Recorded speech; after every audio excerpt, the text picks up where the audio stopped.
Just a short drive north on Highway 79 from Panama City Beach near the town of New Hope, you'll find Hightower Spring. So back in November, I had some free time, so I planned an expedition to paddle an inflatable paddleboard up Holmes Creek from Hightower Spring to Brunson Spring. It's a little less than a mile.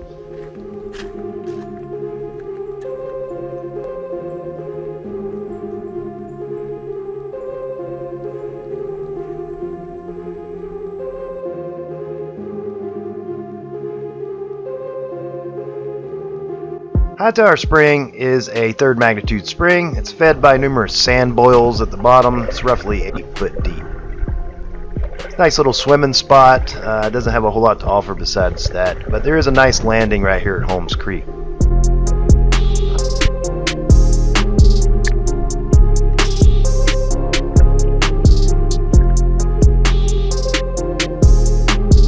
It can be a little muddy trying to get out of springs.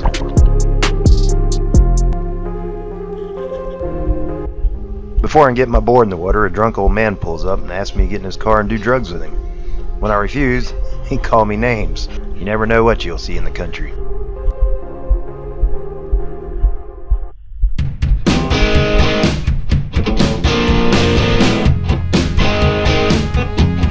Holmes Creek is a beautiful creek fed by numerous springs, which makes the water clear mostly, but there's also some tannic areas where swamp water mixes with the spring water. This part of the creek is further away from tourist destinations like Cypress Springs, so you're going to see less people paddling, there's more debris in the creek, and there's more chance of seeing alligators this close to the swamps of the Choctawhatchee River. As I set out on my paddle, I half expected to see an alligator just about around every bend.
There are certain areas of Holmes Creek where the creek splits in different directions and converge back together later.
In this lower portion of Holmes Creek, there's some areas that are very tight with debris and shallow areas, so it'd be very hard pressed to get a boat in some of these areas.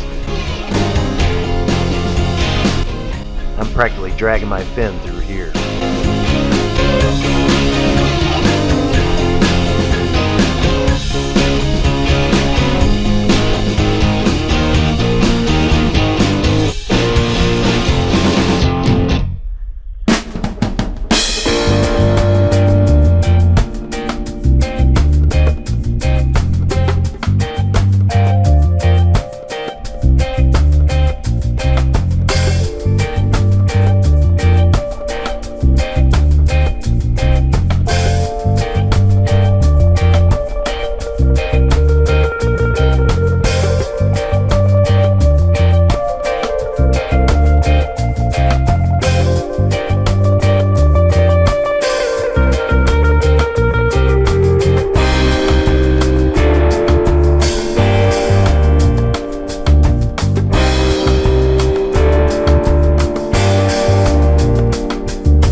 All of Holmes Creek is beautiful, but this portion of the creek you see very little people and lots of nature.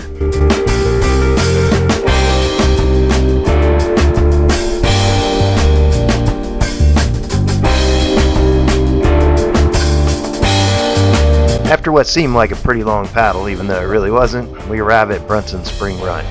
Notice the clear water.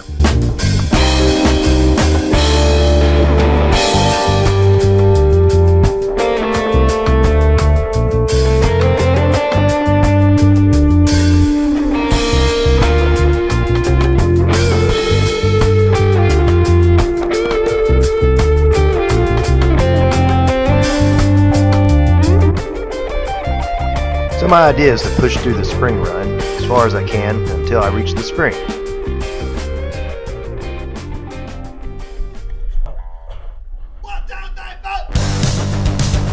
As I get to the first choke point of debris, I get the bright idea to carry my board over land. All well and good until I sink to my knee in quick mud.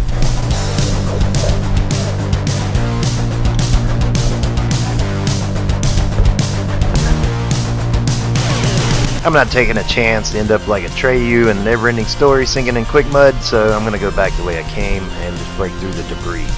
With so much saturation of water in these spring runs, you get lots of spots where it's very deep mud and you can literally sink to your waist.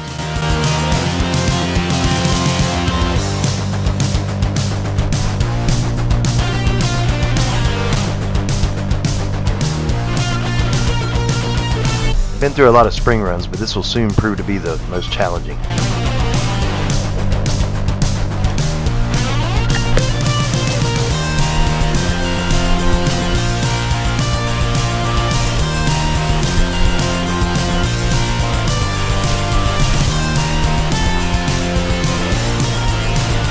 Just gonna have to make my own path through the debris.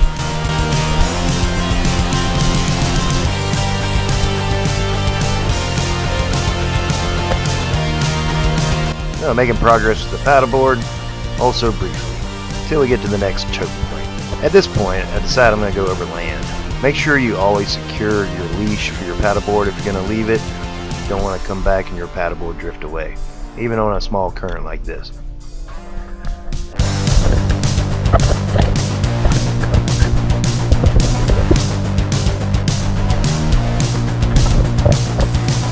The key here is to step on the roots only. Avoid the mud as much as you can.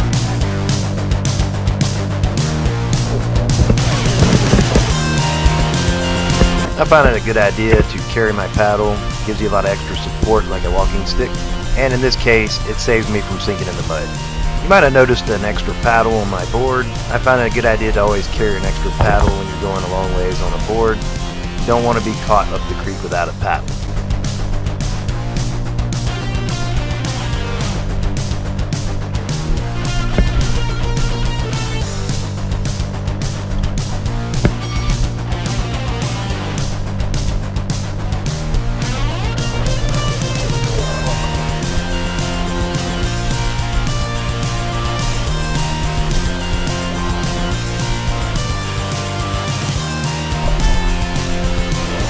This was a brutal trip through the spring run. There's so many spots I was sinking in mud. Made a huge difference. I was wearing wetsuit booties. Gives you grip and purchase and the ability to step on logs and sticks through the mud.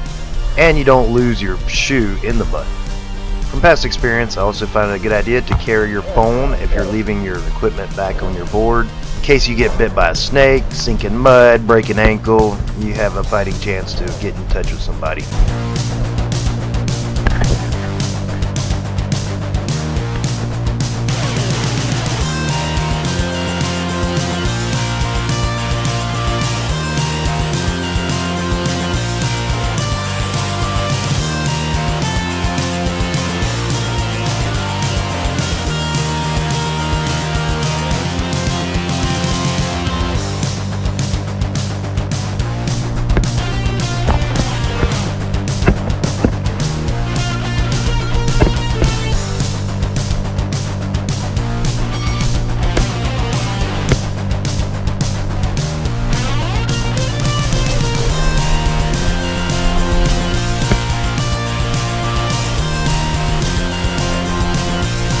Sinking in mud to my hip in certain areas here.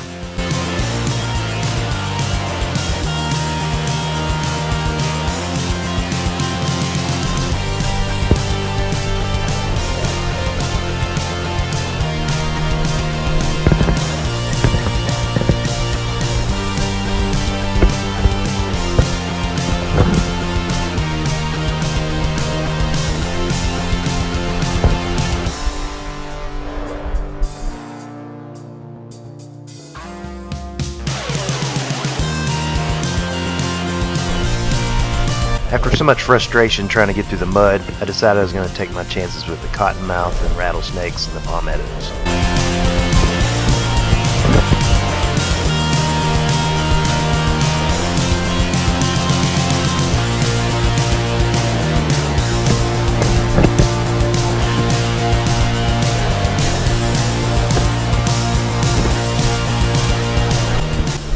Started noticing trash in the swamp, so I knew that I was getting close to the spring. A little bit further, I finally noticed the ladder on the tree for the swim hole.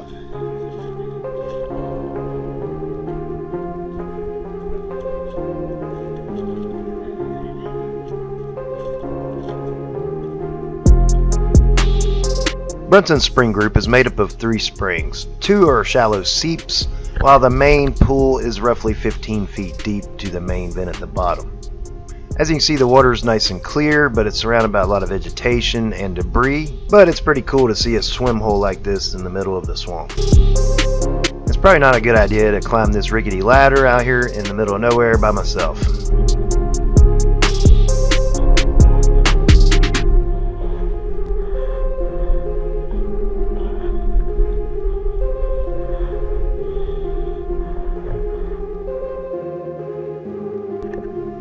Time to go down and take a peek underwater.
Yeah, it's a pretty cool spot, middle of the swamp.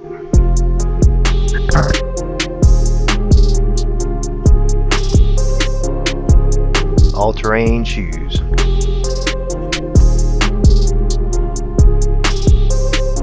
Time to head on back to where I left the paddleboard, but this time we're going through land.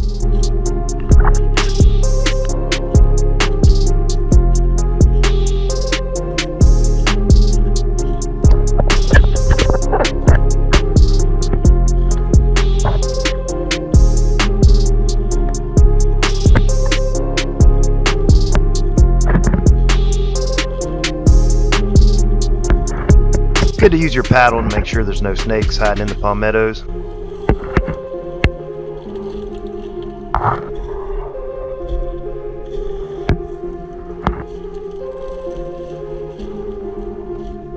This is another one of the shallow seeps part of the spring system.